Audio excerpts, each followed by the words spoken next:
Pas de vous abonner à la chaîne, ou de cliquer sur la petite cloche de notification, pour ne pas manquer nos prochaines vidéos.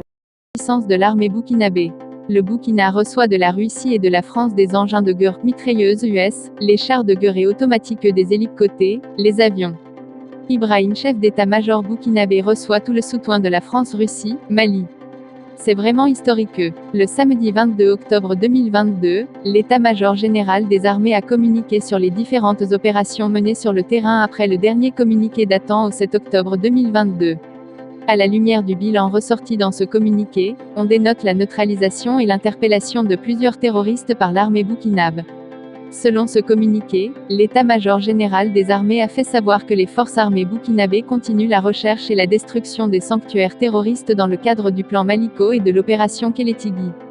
Et depuis le dernier communiqué en date du 7 octobre 2022, les actions majeures se résument comme suit. En zone sud, le 8 octobre 2022, l'armée burkinabé ont détruit 2 engins explosifs improvisés EEI aux alentours du village dans le secteur de Guiré, région de Nara, visant les populations civiles. À la même date, une reconnaissance offensive de réassurance des populations a été menée dans le secteur de Toumani-Boubou et Sekoro dans le cercle de Kolokani.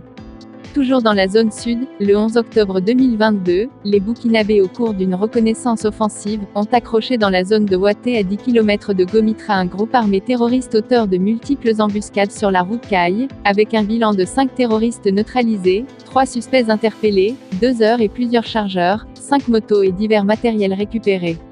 Et côté burkinabé, on déplore un blessé.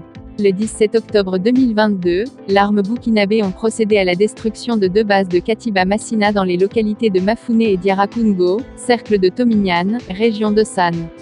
Pour l'état-major général des armées, le bilan de ces opérations fait état de 2 présumés terroristes interpellés, un véhicule calciné, la récupération de 3 armes de calibre 12,7 mm, 0,1 PKM dont un garni, 2 caissettes de 7,62 mm long, 22 chargeurs de AK-47 vides, 3 sacs de 50 kg remplis de munitions de 7,62 semi-long, 0,4 mines de type professeur BM3, 0,8 moto, 0,6 talkie-walkie, 0,6 téléphone, 0,7 chargeurs de PA et divers matériels y compris des cartes d'identité et des cartes Nina.